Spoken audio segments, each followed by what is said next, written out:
Assalamualaikum warahmatullahi wabarakatuh. Selamat pagi teman-teman, jumpa kembali di Al Ayyubi Channel. Dan di pagi yang cerah ini saya angkat videonya Andre Tunggal yang menertawakan videonya Ustadz Kainama, teman-teman.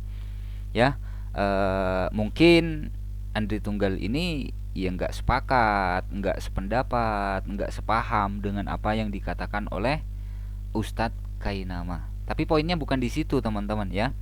Saya ingin mengajak teman-teman menonton videonya orang Kristen ya yang bercerita tentang Trinitas. Bahwa Trinitas itu baru disahkan tahun 381 Masehi. Oke lah, Andre Tunggal ini tidak sepakat atau menertawakan videonya Ustadz Kainama yang menyebutkan bahwa Trinitas itu baru sah gitu ya, baru sah tahun 380 Masehi. Oke lah, Andre Tunggal nggak setuju, nggak sepakat dan menertawakan hal itu. Tapi yang ngomong Trinitas baru disahkan tahun 381 Masehi itu juga dari kalangan Kristen, saudara-saudariku. Baik, tanpa harus berlama-lama, kita simak video berikut ini. Tapi videonya agak panjang ya, teman-teman. Pertanyaan, bagaimana mungkin seorang mantan pendeta yang katanya singa mimbar bilang bahwa konsep Trinitas itu baru ditemukan oleh seorang kaisar bernama Theodosius tahun 380? Waduh, celaka banget. Ini kalau ada orang yang sampai bilang begini, ini tuh ngawur sengawur-ngawurnya. Karena pendeta dimanapun itu tahu bahwa konsep Trinitas itu sudah ada sejak abad pertama. Ya, yang pertama Ustadz Kainama menyebutkan bahwa Trinitas itu ya dalam tanda kurung baru disahkan tahun 381 Masehi gitu ya. Dan itu ditertawakan oleh si Andre Tunggal ini, teman-teman. Paling mudahnya adalah Tuhan Yesus sendiri yang bilang bahwa di dalam Matius 28 ayat 19, pergilah jadikan semua bangsa muridku, baptislah mereka dalam nama Bapa dan Anak dan Roh Kudus. Ini formula Trinitas dan sudah muncul. Ini adalah formula Trinitas menurut Andre Tunggal ya. 2 poin saja. 380 Masehi dan Matius 28 ayat yang ke-19. Nah, sekarang kita simak penjelasan dari orang yang mengaku Kristen dan mengaku adiknya Yesus, teman-teman. Ini bukan orang Islam yang berbicara Matius 28 ayat 19 dan juga yang berbicara tahun 381 Masehi Trinitas baru disahkan gitu kan. Bukan orang Islam, tapi orang Kristen. Nah, kita simak di sini. Roh Kudus juga disebut sebagai kebenaran. Itu tertulis di 1 Yohanes 5 ayat 6. Roh kebenaran. Jadi Roh Kudus adalah kuasa Allah. Bukan pribadi Allah yang maha kuasa, bukan. Jadi, seandainya Matius 28 ayat 19 memang betul-betul perkataan Yesus, dan Yesus mengatakan baptislah mereka dalam nama Bapa, Putra, dan Roh Kudus, itu bukan artinya Allah Bapa, Allah Putra, Allah Roh Kudus, bukan. Tapi yang dimaksud sebagai Allah dia cuma Bapa, Putra itu Yesus, Roh Kudus itu kuasa Allah. Jelas. Nah, tapi saudara-saudariku, tadi saya beberapa kali saya mengatakan seandainya Matius 28 ayat 19 betul-betul ucapan Yesus. Mengapa saya katakan seandainya? Karena berdasarkan penelitian para teolog dan pakar-pakar Alkitab, dan saya setuju, ternyata Matius 28 ayat 19 itu adalah di dalam teks yang lebih terpercaya. Bukan tertulis perkataan Yesus sebagai baptislah mereka dalam nama Bapa, Anak, dan Roh Kudus, bukan. Tetapi yang benar adalah baptislah mereka dalam namaku. Ya. Dalam Alkitab versi Restoration Scriptures True Name Edition tertulis demikian: Go therefore and make talmidim atau disciples of all nations, doing mikvah atau baptism upon them in my name. Ya, dan saya punya daftar banyak, ada 50 lebih Alkitab berbagai macam versi Yang dalam Matius 28 ayat 19-nya bukan tertulis dalam nama Bapa, Anak, dan Roh Kudus, bukan. Tapi dalam namaku, yaitu perkataan Yesus. Matius 28 ayat 19 yang benar adalah Yesus berkata, baptislah mereka dalam namaku.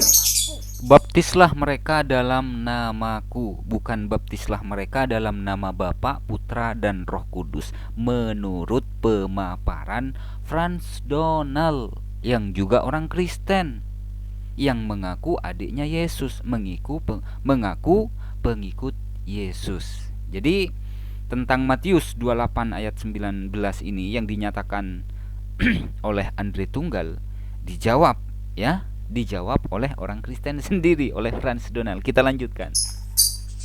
Ya, banyak versi Alkitab yang membuktikan itu. Saudariku bisa googling, bisa cari di YouTube juga ada ya. Atau kalau mau minta bisa saya WA ya, saya kasihkan linknya nanti. Wah, ada 50 lebih terjemahan Alkitab berbagai versi yang mengatakan Matius 28 ayat 19-nya bukan Bapa, Anak, dan Roh Kudus. Tapi tertulis itu, baptislah mereka dalam namaku. Baptize them in my name, kata Yesus. Nah, saudariku, mana yang benar? Baptislah dalam nama Bapa, Anak, dan Roh Kudus, atau baptislah dalam namaku? Nah, kita memahami Alkitab harus dengan cara scriptura, interpret scriptura. Ayat yang satu menerangkan ayat yang lain. Ayat yang ini dijelaskan ayat yang itu.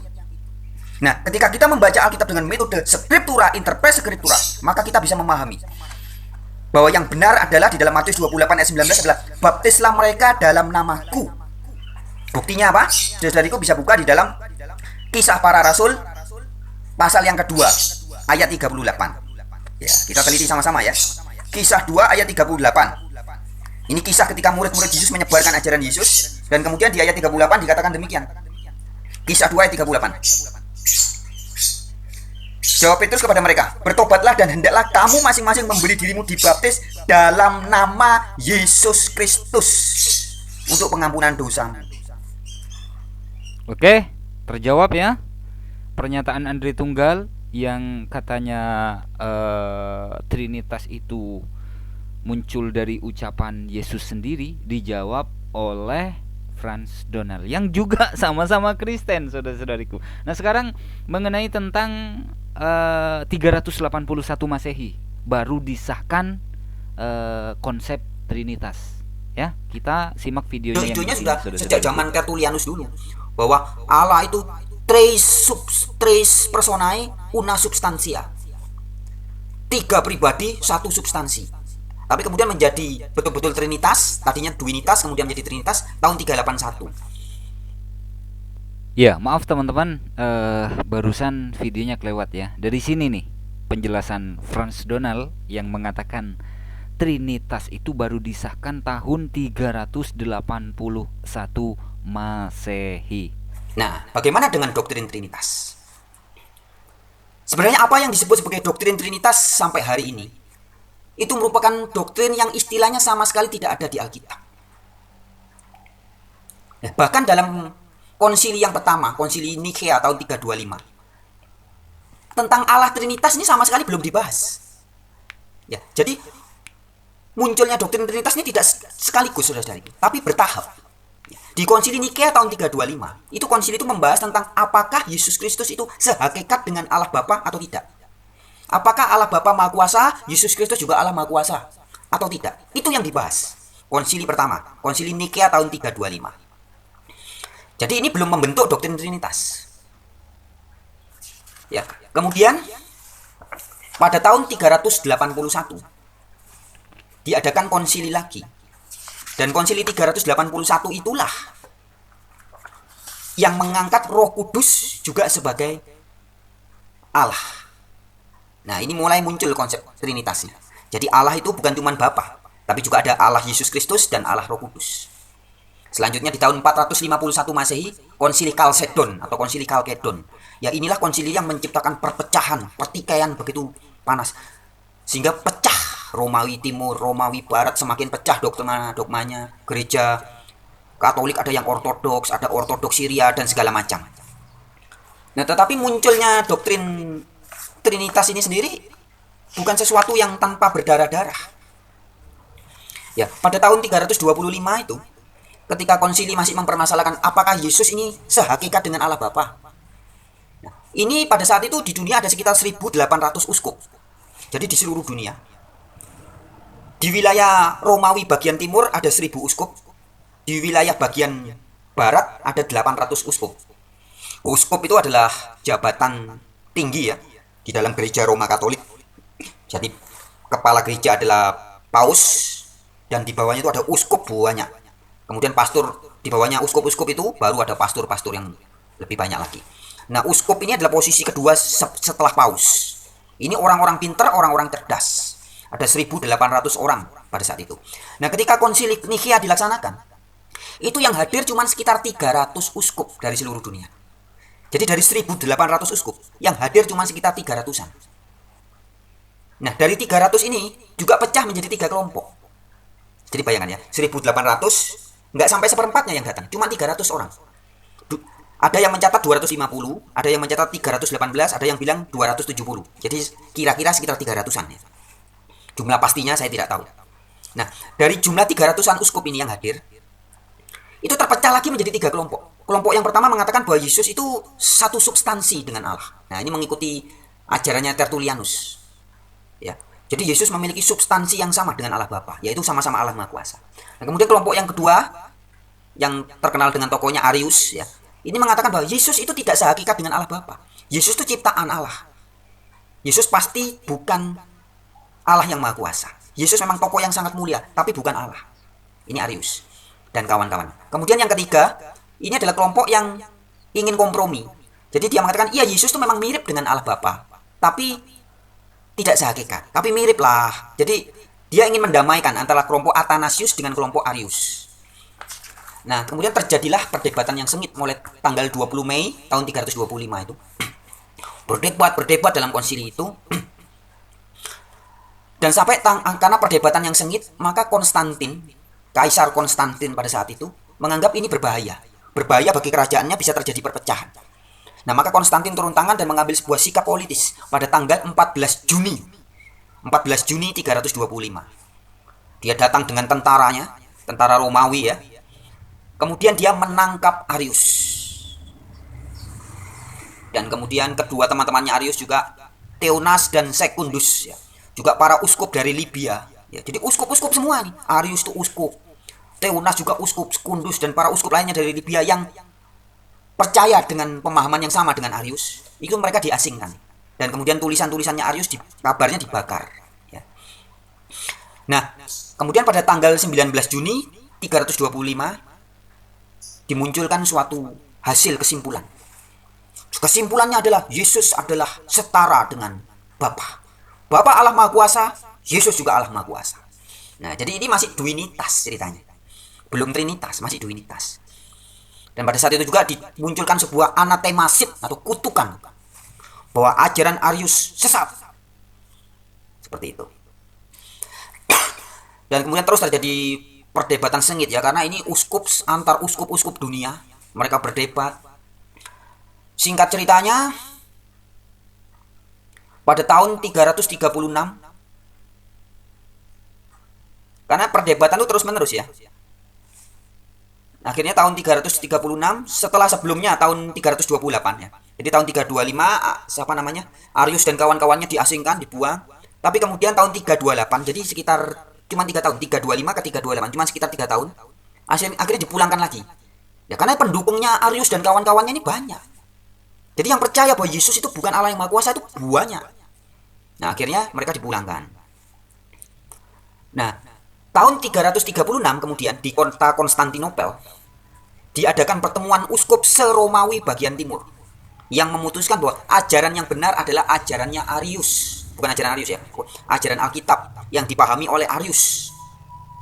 Ajaran yang benar adalah ajaran yang dipahami oleh Arius dan dianggap sebagai ortodoks, artinya asli dan benar. Jadi ajaran yang asli dan yang ortodoks yang benar itu adalah seperti yang dipahami oleh Arius, yaitu bahwa Yesus bukan sehakikat dengan Allah Bapa. Itu tahun 336. Pertemuan para uskup se-Romawi Timur. Nah, tapi tahun 337 Kaisar Konstantin ikut campur lagi. Dan kemudian dia menjadi Kristen ya.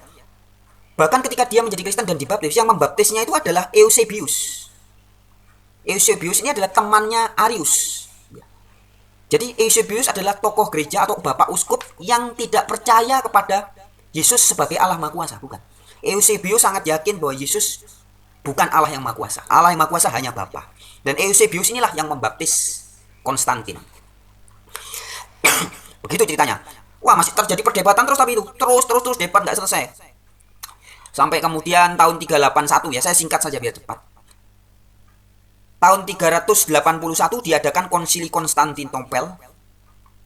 Nah, dari sinilah muncul bahwa Roh Kudus juga pribadi dari Allah yang Maha Kuasa. Jadi terbentuknya Trinitas ini konsepnya pada tahun 381. Diresmikan maksudnya ya, diresmikan. Mungkin ide-idenya sudah sejak zaman Tertullianus dulu. Bahwa Allah itu tres personae una substantia. 3 pribadi, 1 substansi. Tapi kemudian menjadi betul-betul Trinitas, tadinya Duinitas, kemudian menjadi Trinitas tahun 381. Jadi dekret konsili Konstantinopel. Nah, ketika itu dikatakan bahwa doktrin Trinitas adalah doktrin sah dari agama resmi kekaisaran. Jadi agama yang dianggap resmi adalah agama yang percaya Trinitas pada saat itu. Wah, kemudian terjadi lagi pergolakan karena banyak orang yang tidak setuju sebenarnya. Gereja-gereja ortodoks yang asli itu masih tidak setuju dengan itu. Sampai kemudian tahun 451 diadakan konsili lagi, konsili Chalcedon, untuk menekankan, untuk menstempel kembali bahwa Trinitas inilah yang benar. Nah, akibat dari konsili Chalcedon ini gereja semakin pecah. Ya, terjadi menjadi banyak denominasi.